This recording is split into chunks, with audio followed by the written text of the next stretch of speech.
ఖమ్మం గుమ్మంలో దుమ్ము లేపేదెవరు? ఒక పక్క 3 దశాబ్దాలుగా రాజకీయాల్లో మునిగి తేలుతూ తలపండిన నాయకుడు, మరోపక్క 2 సార్లుగా ఓటమనేదే లేకుండా నియోజకవర్గంలో విజయ ఢంకా మోగిస్తున్న లీడర్. ఇప్పుడు వీరిద్దరి ఫైట్ కు ఖమ్మం నియోజకవర్గంలో స్టేజ్ రెడీ అయింది.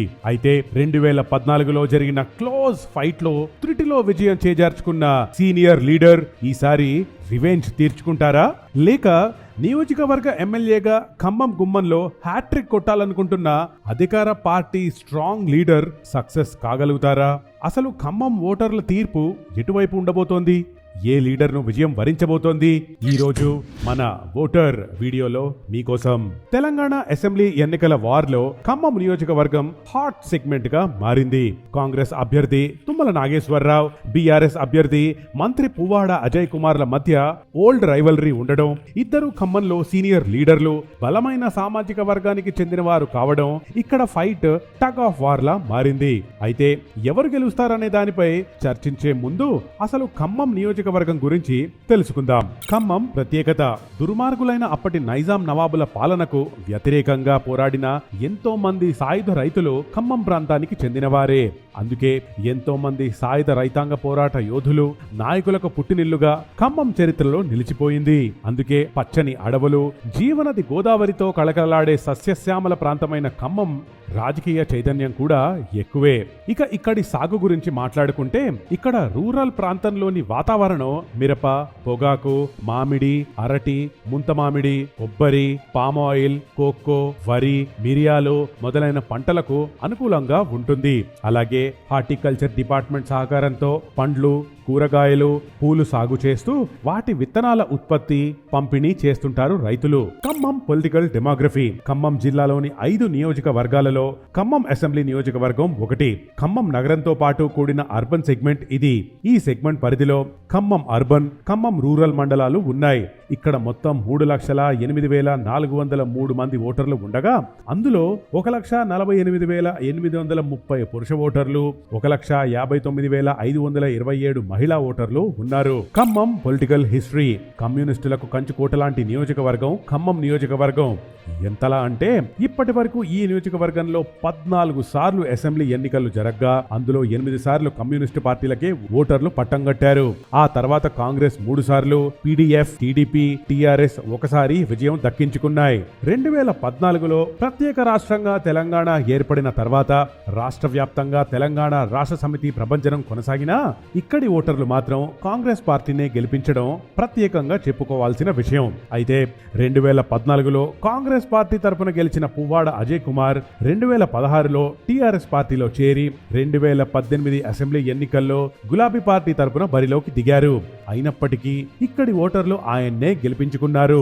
జరిగిన అభివృద్ధి: ఖమ్మంలో జరిగిన అభివృద్ధి గురించి మాట్లాడుకుంటే సాఫ్ట్వేర్ ఉద్యోగాల కోసం హైదరాబాద్, ఇతర ప్రాంతాలకు తరలి వెళ్తున్న యువతకు ఉపాధి కల్పించేలా ఇక్కడే ఐటీ హబ్ నిర్మిస్తున్నారు. ఇప్పటికే మొదటి దశ నిర్మాణం పూర్తి కాగా రెండవ దశ నిర్మాణం శరవేగంగా పూర్తవుతోంది. అలాగే 100 కోట్ల రూపాయలతో నూతన మున్సిపల్ కార్పొరేషన్ భవనాల నిర్మాణం, మిషన్ భగీరథ అమృత్ పథకంలో భాగంగా మంచినీటి సరఫరా పనులు పూర్తి కావడం, ఇంటింటికి నల్లా పథకంలో భాగంగా 84,000 గృహాలకు నల్లాలు, పూర్తయిన ధంసలాపురం ఆర్ఓబి బ్రిడ్జ్ నిర్మాణం, పూర్తయిన ముస్తాఫా నగర్ నుంచి ధంసలాపురం గేటు వరకు 4 లైన్ల రహదారి నిర్మాణం, లకారం చెరువు సుందరీకరణ, సీసీ రోడ్లు, సైడు కాల్వలు, కూరగాయల మార్కెట్లు, వైకుంఠ ధామల నిర్మాణం, ఇలా అనేక అభివృద్ధి కార్యక్రమాలు ఖమ్మంలో జరిగాయి. తీరని సమస్యలు ఉన్నాయి. అభివృద్ధి అద్భుతంగా సాగుతున్న ఖమ్మం జిల్లాలో సమస్యలు లేకపోలేదు. ముఖ్యంగా దళిత బంధు, రుణమాఫీ వంటి పథకాల అమలు సరిగ్గా జరగటం లేదనే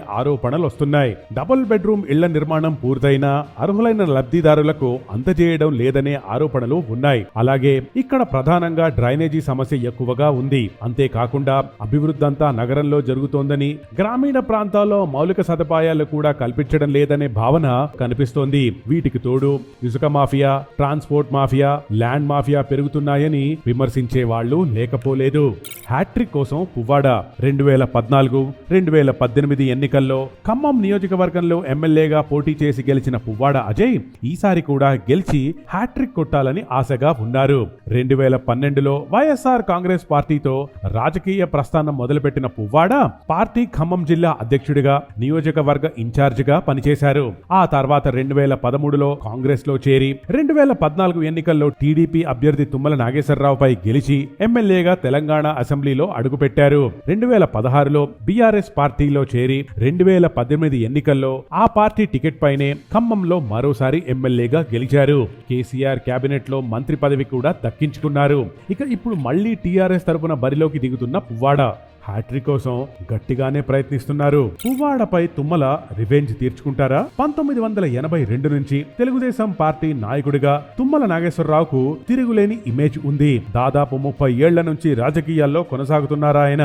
1985 నుంచి 1999 వరకు వరుసగా 3 సార్లు టీడీపీ తరఫున అసెంబ్లీకి ఎన్నికై ఎన్నో మంత్రి పదవులు నిర్వహించారు. ఆ తర్వాత 2009లో కూడా టీడీపీ నుంచి ఎమ్మెల్యేగా గెలిచిన తుమ్మల 2014లో ప్రత్యేక తెలంగాణ రాష్ట్రం ఏర్పడిన తర్వాత టీడీపీని వీడి టీఆర్ఎస్ లో చేరారు. 2015లో టీఆర్ఎస్ తరఫున ఎమ్మెల్సీగా తెలంగాణ అసెంబ్లీలో అడుగుపెట్టి కేసీఆర్ కేబినెట్ లో మంత్రిగా పనిచేశారు. 2016లో పాలేరు ఉప ఎన్నికల్లో గెలుపొంది ఎమ్మెల్యే అయ్యారు. అయితే ఈసారి ఆయనకు టికెట్ దక్కే అవకాశాలు తక్కువగా ఉండడంతో సెప్టెంబర్లో బీఆర్ఎస్ కు రాజీనామా చేసి కాంగ్రెస్ లో చేరారు. ఖమ్మంలో మంచి పట్టున్న నేత కావడంతో కాంగ్రెస్ పార్టీ వెంటనే ఆయనకు ఖమ్మం అసెంబ్లీ టికెట్ ఇచ్చి పోటీలో నిలబెట్టింది. 2014 ఎన్నికల్లో పువ్వాడపై క్లోజ్ ఫైట్ లో ఓడిపోయిన తుమ్మల ఈసారి ఎలాగైనా గెలిచి అప్పటి ఓటమికి రివెంజ్ తీర్చుకోవాలని పట్టుదలగా ఉన్నారు. సామాజిక సమీకరణాలు. ఖమ్మం నియోజకవర్గంలో సామాజిక సమీకరణాలను ఒక్కసారి పరిశీలిస్తే ఇక్కడ కమ్మ కమ్యూనిటీకి చెందిన ఓటర్లే ఎక్కువగా ఉన్నారు. ఆ తర్వాత ముస్లింలు, మున్నూరు కాపులు, ఎస్సీలు, యాదవులు, ముదిరాజ్, గౌడ సామాజిక వర్గాల ఓటర్లున్నారు. మొత్తం ఓటర్లలో కమ్మ ఓటర్లు 24% మంది, అంటే 74,000 మందికి పైగా ఉండగా ముస్లిం ఓటర్లు 15%, అంటే 45,000 మంది వరకు ఉన్నారు. ఆ తర్వాత మున్నూరు కాపులు 12%, అంటే 37,000 మంది, ఎస్సీలు 12%, అంటే 33,000 మంది, యాదవులు, ముదిరాజులు చెరో 8%, అంటే చెరో 24,000 మంది, గౌడ ఓటర్లు 5%, అంటే 13,000 మంది ఓటర్లు ఇక్కడ ఉన్నారు. కమ్మ సామాజిక వర్గ ఓటర్లే కీలకం. గత 2 ఎన్నికల్లో కమ్మ సామాజిక వర్గానికి చెందిన అభ్యర్థులే తలపడడం, అభ్యర్థుల మధ్య నువ్వా నేనా అన్నట్లు టగ్ ఆఫ్ వార్ జరగడంతో ఇక్కడ కమ్మ సామాజిక వర్గ ఓటర్ల హవా నడుస్తోందని అర్థం చేసుకోవచ్చు. అందులోనూ 2014లో పోటీ పడిన పువ్వాడ అజయ్ కుమార్, తుమ్మల నాగేశ్వరరావు మధ్య ఈసారి కూడా పోటీ పడుతుండడంతో ఈ సామాజిక వర్గ ఓట్లు ఇప్పుడు అత్యంత కీలకంగా మారాయి. మిగిలిన కమ్యూనిటీలు ఎటువైపు? ముస్లిం ఓటర్ల విషయానికి వస్తే బీఆర్ఎస్ ఎంఐఎం అఫీషియల్ అలయన్స్ ఉండడం వల్ల వీరిలో 55% ఓట్లు కాంగ్రెస్ కు పడే అవకాశం కనిపిస్తోంది. మిగిలిన 45%లో 35% కాంగ్రెస్ కు, 5% ఇతరులకు పడే అవకాశాలున్నాయి. ఇక మున్నూరు కాపులు, యాదవులు, ముదిరాజ్, గౌడ సామాజిక వర్గాల ఓటర్లలో 40% మంది కాంగ్రెస్ కు, 50% మంది బీఆర్ఎస్ కు, 10% ఇతర పార్టీలకు మద్దతిచ్చే అవకాశాలున్నాయి. ఇక 10% ఉన్న ఎస్సీ ఓటర్లు మాత్రం 80% కాంగ్రెస్ కు మద్దతిస్తుంటే 10% ఇతర పార్టీలకు మద్దతిస్తున్నట్లు సర్వేల్లో తేలింది. ఇది ఖమ్మం నియోజకవర్గ పొలిటికల్ స్టోరీ. మరి ఇక్కడ మళ్ళీ టీఆర్ఎస్ జెండా పాతగలదా, లేక తుమ్మల రివెంజ్ తీర్చుకుంటారా అనే ఆసక్తికర ఫైట్ మధ్యలో జనసేన సడన్ ఎంట్రీతో రాజకీయం మరింత రసవత్తరంగా మారింది. మరి ఇక్కడ నిలిచేదెవరో తెలియాలంటే మాత్రం ఇంకాస్త ఓపిక పట్టాల్సిందే. Hit TV app, all the success for their launch. Please download the app. Download the Hit TV app now. Please download the app now. Please download the app now. Please download the app now. Download the app now.